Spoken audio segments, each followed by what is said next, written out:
Hello everyone, welcome to tech Sharmit.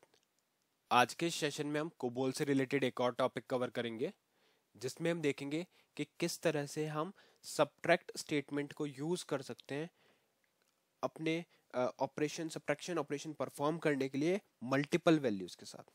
ठीक है, या आप कह सकते हो कि subtract multiple values and store the result in different variable. आपका अपना टॉपिक का मैंने यहाँ पे नेम डाला हुआ है पूरा, यही हमारा टॉपिक है। इसमें हम देखेंगे कि कैसे मल्टीपल वैल्यूज के साथ सब्ट्रैक्शन परफॉर्म होता है, उसका बेनिफिट क्या होगा, सिंटैक्स क्या है, स्ट्रक्चर क्या है, ये सारी चीजें हम समझेंगे।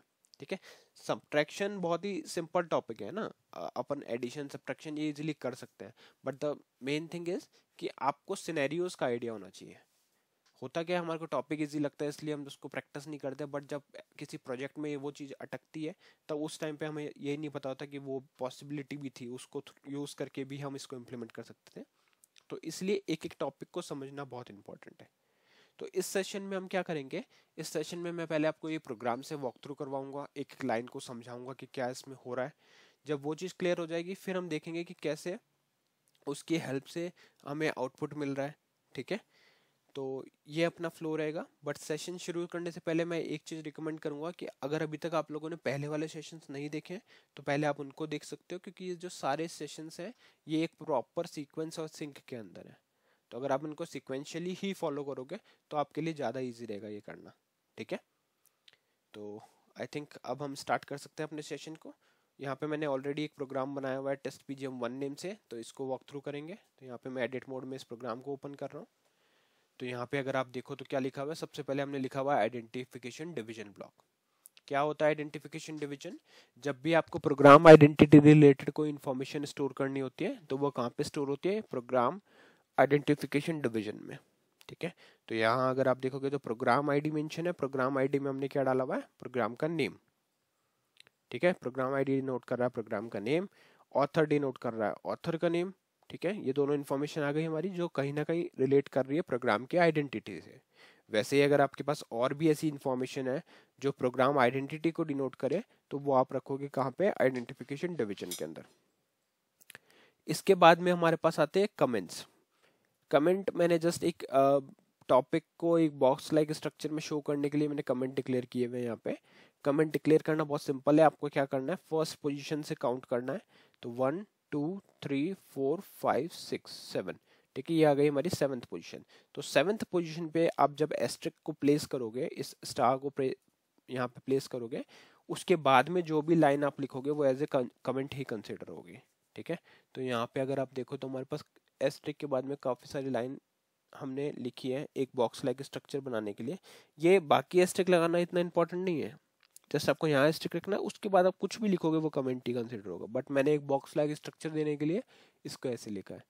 ठीक है, और यहाँ पे हमने टॉपिक का नेम डाल दिया subtract multiple values and store the result in a different variable. ये हमारा आज का टारगेट है।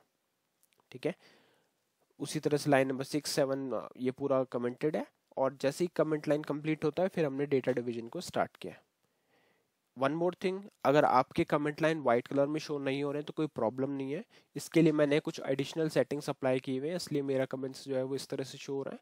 बट आपके अगर केस में नॉर्मल भी कमेंट आ रहा है तो कोई भी प्रॉब्लम नहीं है, वो डिफॉल्ट कलर के साथ ही आता है। यहाँ पे मैंने कुछ और अप्लाई किया है इसलिए ये व्हाइट शो हो रहा है। ठीक है, इसके बाद में लाइन नंबर 9 पे हम क्या कर रहे हैं, हमने डेटा डिवीजन को स्टार्ट किया हुआ है।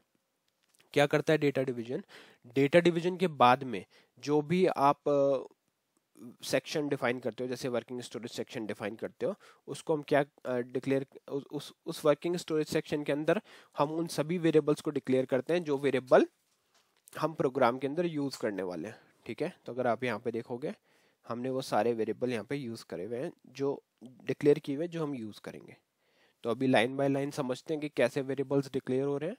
देखो, सबसे पहले हम लाइन नंबर 12 पे हमने देखो डेटा डिवीजन डाला, वर्किंग स्टोरेज सेक्शन डाला, उसके बाद में लाइन नंबर 12 पे हमने फर्स्ट वेरिएबल डिक्लेयर किया। तो उसको कैसे डिक्लेयर करते हैं, आपको सबसे पहले स्पेसिफाई करना पड़ेगा लेवल नंबर।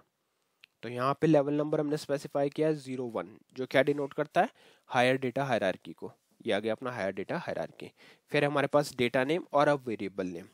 ठीक है, तो जब भी आप इस वेरिएबल को एक्सेस करोगे थ्रू आउट द प्रोग्राम तो वहां पे आपको यही नेम पुट करना पड़ेगा, डेटा नेम और वेरिएबल नेम। तो यहाँ पे आ गया अपना प्रॉफिट 1 PIC।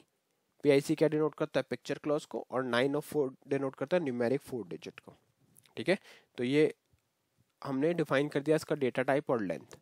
इसके बाद में वैल्यू क्लॉज में हम क्या कर रहे हैं, वैल्यू क्लॉज एक ऑप्शनल क्लॉज होता है, बट इस सेशन में इस एग्जांपल के लिए हमें कुछ वैल्यू की नीड थी इनिशियलाइज करने की, इसलिए मैंने यहाँ पे वो पुट कर दिया। ठीक है, तो वैल्यू क्लॉज से हमने इसमें वैल्यू कर दी 50। तो इन शॉर्ट आप कह सकते हो कि लाइन नंबर 12 पे हमने एक ऐसा वेरिएबल डिक्लेयर किया है जो 4 डिजिट न्यूमेरिक वैल्यूज को होल्ड कर सकता है और करंटली उसमें 50 वैल्यू स्टोर्ड है। ठीक है, सेकंड लाइन नंबर 13 का अगर आप वेरिएबल देखो तो यहाँ हमने क्या किया हुआ है, सबसे पहले हमने लेवल नंबर डिफाइन किया है जो है 01, शो कर रहा है डेटा हायरार्की को। वेरिएबल डिफाइन किया है प्रॉफिट 2, जो जब भी इस वेरिएबल को आपको एक्सेस करना होगा तो आप इसी नेम से एक्सेस करोगे। फिर हमारे पास PIC 9 ऑफ 4 जो पिक्चर क्लॉज 9 ऑफ 4 को डिनोट करता है, वैल्यू क्लॉज जो 50 है। ठीक है, तो ये दोनों वेरिएबल हमारे रेडी हो गए। जैसे ही आपकी दोनों रेडी हैं वेरिएबल, आप थर्ड पे मूव करोगे। थर्ड वेरिएबल हमने डिफाइन किया हुआ है प्रॉफिट 3 नेम से, जहाँ पे सेम डेटा टाइप है बट वैल्यू चेंज है ना। आप चाहो तो बाकी सब में भी वैल्यू चेंज कर सकते हो अपनी रिक्वायरमेंट के अकॉर्डिंग, बट मैंने क्या किया, फर्स्ट दो वेरिएबल में प्रॉफिट 1 और प्रॉफिट 2 में 50-50 डाला है और प्रॉफिट 3 में 150 डाला है। ठीक है, अब देखते हैं फोर्थ वेरिएबल कि फोर्थ वेरिएबल में डिफरेंस क्या है। डिफरेंस यही है कि यहाँ पे हम वैल्यू क्लॉज का यूज नहीं कर रहे, तो हमने यहाँ पे स्पेसिफाई कर दिया 01 level number, result higher, result हो गया हमारा डेटा नेम और वेरिएबल का नेम, PIC 9 ऑफ 4 हो गया न्यूमेरिक 4 डिजिट। यहाँ पे हम वैल्यू क्लॉज का यूज नहीं कर रहे क्योंकि इसमें हम आउटपुट स्टोर करेंगे जो हमारे कैलकुलेशन से आ रहा है। ठीक है, तो ये 4 वेरिएबल्स हमने यहाँ पे डिक्लेयर कर दिए जिन्हें हम यूज करेंगे, और इन 4 वेरिएबल्स के अलावा अगर आपको कोई वेरिएबल डिक्लेयर करना है तो वो भी इसी वर्किंग स्टोरेज सेक्शन के अंदर आएगा। ठीक है, अब देखते हैं लाइन नंबर 17 से हम क्या कर रहे हैं। लाइन नंबर 17 से हमने स्टार्ट किया है अपना प्रोसीजर डिवीजन। प्रोसीजर डिवीजन जो होता है वो मेन डिवीजन होता है, इसमें आप मेन लॉजिक लिखते हो। तो यहाँ अगर हम देखें तो display profit 1 value before any modification profit 1, display profit 2 value before any modification profit 2, display profit 3 value before any modification is profit 3। ठीक है, तो यहाँ पे जस्ट हम क्या कर रहे हैं, एक्चुअल मॉडिफिकेशन से पहले तीनों वेरिएबल्स की वैल्यूज को प्रिंट करके देख रहे हैं। रिजल्ट में कुछ नहीं आएगा क्योंकि रिजल्ट ब्लैंक है, इसलिए मैंने रिजल्ट यहाँ पे प्रिंट नहीं किया। आप चाहो तो रिजल्ट भी प्रिंट कर सकते हो। तो फर्स्ट वैल्यू में क्या आएगा 50, सेकंड में 50 और थर्ड में 150। अब देखते हैं कि एक्चुअल में कैसे सब्ट्रैक्ट का यूज हो रहा है यहाँ पे। तो आपको सिंपली लिखना है सब्ट्रैक्ट, जो एक कीवर्ड है, स्टेटमेंट है, फिर प्रॉफिट 1 प्रॉफिट 2, दो वेरिएबल हम यहाँ यूज कर रहे हैं लेफ्ट हैंड साइड में, है ना। कंफ्यूज मत होना, एक सेशन में हमने डिस्कस किया था जिसमें हमने क्या किया था, एक वैल्यू को दो वेरिएबल में से सब्ट्रैक्ट किया था। अब हम यहाँ पे क्या कर रहे हैं, दो वैल्यू को एक में से सब्ट्रैक्ट करें। थोड़ा सा आप इसको अगर कंपैरेटिव वे में पढ़ोगे तो और भी ज़्यादा इजीली होगा, समझ में आएगा। ठीक है, तो यहाँ पे हमने क्या किया, profit 1 profit 2 from profit 3 giving result. तो अब ये करेगा क्या, देखो प्रॉफिट 1 में हमारे पास वैल्यू कितनी है 50, प्रॉफिट 2 में कितनी है 50, प्रॉफिट 3 में कितनी है 150।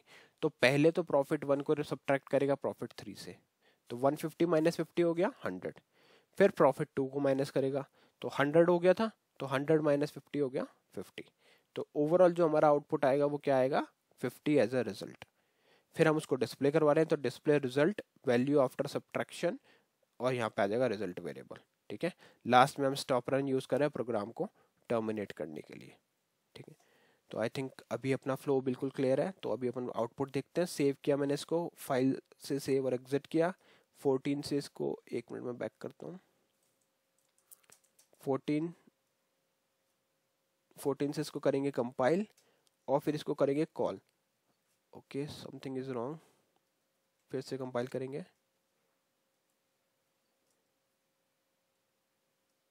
ओके, आई थिंक कुछ गार्बेज वैल्यू का इश्यू आ रहा है, एक मिनट इसको रिफ्रेश करेंगे पेज को। हाँ, अभी ये कंपाइल हो गया, इसको करते हैं कॉल। तो जैसे ही मैंने इस प्रोग्राम को कॉल किया तो पहला हमारे पास आउटपुट में क्या आ रहा है, profit value before any modification is profit 1 value is 50, enter किया। Profit 2 value before any modification is 50, फिर से आ गया। Third, profit 3 value before any modification is 150। तो ये तीन वैल्यूज हमारे पास आ गई, प्रॉफिट 1 प्रॉफिट 2 और प्रॉफिट 3।